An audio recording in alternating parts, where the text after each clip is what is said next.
안녕하십니까. 저는 인천시 주안동에 있는 인천영락교회를 섬기는 한은택 목사입니다. 한 번은 그 배용준이라는 배우가 굉장히 잘 나갈 때요, 일본 간사이 공항에 배용준이 도착한다는 것을 알고 수천 명의 일본 이제 아줌마 팬들이 몰려들었다고 합니다. 때로 몰려들었답니다. 그런데 그중에 어떤 일본인 아줌마는요, 3일 동안 집에 가지 않고요, 공항 맨 앞자리에서 배용준 얼굴 보기 위해서 3일을 기다린 아줌마가 있었다고 하죠. 맨 앞자리에서 보기 위해서. 그 아줌마들이, 그 팬들이요, 맨 앞에서 플랜카드를 이렇게 쫙 들었는데, 플랜카드에 뭐라고 적혀 있었냐면요, 용준 씨, 당신을 맨 앞에서 보려고 화장실도 안 가고 3일째 여기 있어요. 한 번만 저를 봐주세요. 이렇게 써 있었다고 합니다. 기사를 봤는데 진짜 대단하더라고요. 근데 그 옆에 또 다른 아줌마가, 일본인 아줌마가 뭐라고 썼냐면, 용준 씨, 저는 당신과 같은 시대 이 지구상에 함께 숨 쉬는 것만으로도 황홀해요. 이렇게 써 있어요. 함께 숨 쉬는 것만으로도 황홀하다. 이 놀라운 신비를 도저히 이해를 못하겠습니다. 그만큼 인기가 배용준 씨가 많았던 거죠. 근데 여러분, 예수님께서 이 땅에 오셨을 때 사실 정말 수많은 사람들이요, 이 배용준 저리 가라 할 정도로 예수님을 따라다녔습니다. 바리새인이나 사두개인이나 이렇게 적대하는 세력들이 분명히 있었지만, 사실은 예수님은 진짜 인기가 많으셨습니다. 마태복음 4장 말씀에 보면요, 예수님께서 온 갈릴리에 다니시며 천국 복음을 전파하시고 약한 것들을 고쳐주시는데요, 사람들이요 사방에서 몰려들었다고 되어 있습니다. 사방입니다. 모든 갈릴리, 데가볼리, 예루살렘, 유대, 요단강 모든 지역에서 수많은 사람들이 며칠에 걸쳐서 예수님을 보려고 왔던 거죠. 한번 만지고 싶었어요. 한번 뵙고 싶었어요. 근데 여러분, 이상하게도 오늘 성경은요, 이 수많은 사람들, 예수님을 따르던 수많은 사람들이요, 두 가지 부류가 있었다라고 이야기합니다. 어떻게 나누냐면요, 제자가 있고요, 무리가 있었다는 것입니다. 제자가 있고 무리가 있습니다. 오늘날도 많은 사람들이 예수님을 따라다닙니다. 교회를 다니고요, 또 예배를 나오고요, 예수님을 존경하고 사랑하는 사람들이 수천만 명, 아니 수억 명이 이 지구상에 존재합니다. 하지만 여러분, 성경은 오늘날도 똑같다고 말씀하십니다. 그 수억 명의 사람들은 두 가지 부류로 나뉘게 됩니다. 제자 아니면 무리. 온전한 그리스도의 제자 아니면 따라다니는 무리입니다. 여러분, 오늘 한번 생각해 봤으면 좋겠습니다. 나는 제자입니까? 무리입니까? 앞으로 제가 이 칼럼에서 몇 주 동안 예수 그리스도의 제자와 무리의 차이점을 나누려고 합니다. 성경을 기본으로요, 제자가 누리는 축복과 무리가 누리는 축복이 완전히 다르다는 것, 그 정의가 완전히 다르다는 것을 말씀드리고자 하는데요, 바라기는 이 칼럼을 들으시는 모든 분들이 예수 그리스도의 온전한 제자의 축복을 누리시길 주님의 이름으로 축복합니다. 그렇다면 여러분, 첫 번째, 어떤 사람이 그리스도의 제자일까? 첫 번째 특징은요, 나아감이라는 특징을 가지고 있는 것이죠. 나아감입니다.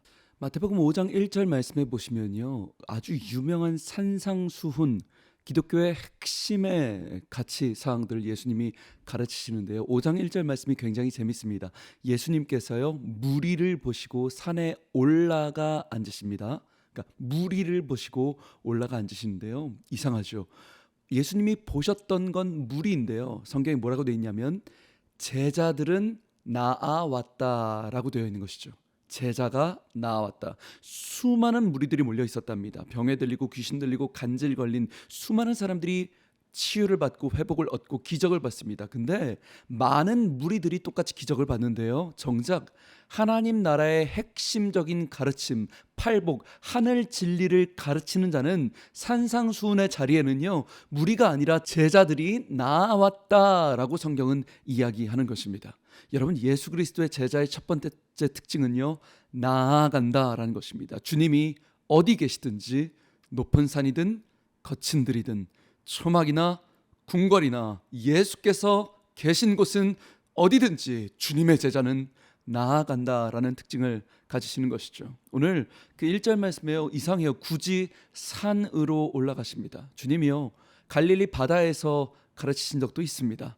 또 그 앉은 자리에서 가르치시기도 하고요, 평지에서 가르치기도 하셨습니다. 그런데 성경은 예수님께서 무리를 보시고 굳이 산으로 올라가서 가르치셨다 말씀하시는 거죠. 그리고 이 산에서 가장 중요한 팔복 천국의 비밀이 드러나는 것입니다. 이 주옥 같은 설교가 산 위에 있었죠. 여러분, 만약 제가 산 밑에서 이런 설교를 듣지 못한 무리에 속했다면 저는 정말 속상할 것 같습니다. 이런 역사적인 설교를 하실 줄 알았으면 올라갔겠죠. 어떻게 해서든지 내가 제자들과 함께 올라갔겠죠. 정말 아쉬운 일 아니겠습니까? 여러분, 우리 인생에도 꼭 이렇다는 것입니다. 때로는 우리가 하나님께 나아갈 때 산 위로 오르는 것처럼 고생스러울 때가 있습니다. 의지를 드려야 할 때가 있습니다. 예배 나오거나 교회 봉사하거나 하나님께 헌신하려면 꼭 그렇습니다. 갑자기 직장에 일이 생겨요. 가정에서 학교에서 일이 생겨요. 하나님께 나아가는데 가로막는 큰 산들이 생깁니다. 그런데 여러분, 그때 그 산에 나아가야, 예수님을 따라 그 산에 나아가야 천국의 비밀이 열리는 것입니다. 하늘의 응답이 열리는 것입니다. 여러분, 이 1절 말씀에 제자들이요 주님께 나아가다, 이 단어가 헬라어로 프로스 에르코마이라는 단어인데요, 직접적으로 번역하면요 프로스 에르코마이는 바로 가까이 하다라는 뜻입니다. 가까이 하다요. 정확하게 번역하면 가까이 하다예요. 여러분, 지금 우리 중에 하나님을 가까이 하시는 사람 계십니까? 아니요. 모두가 하나님을 가까이 하고 싶어요. 근데 우리가 말로만 하나님께 하나님 가까이 갈래요 하는 것은 아닌가? 우리는 의지를 들여 산 위에, 예수께서 계신 그 산 위에 나아가는 영성이 필요한 것입니다. 그랬을 때 그곳에 팔복과 천국의 비밀, 일반 무리들이 누릴 수 없는 천국의 비밀이 열려지는 것입니다. 사랑하는 방송가족 여러분, 바라기는 오늘도 이번 한 주간도 길이요 진리요 생명이신 예수 그리스도께 십자가의 보혈을 힘입어 나아가는 한 주 되시길 주님의 이름으로 축복합니다. 지금까지 저는 예배 목숨 거는 교회 인천영락교회 한은택 목사였습니다. 감사합니다.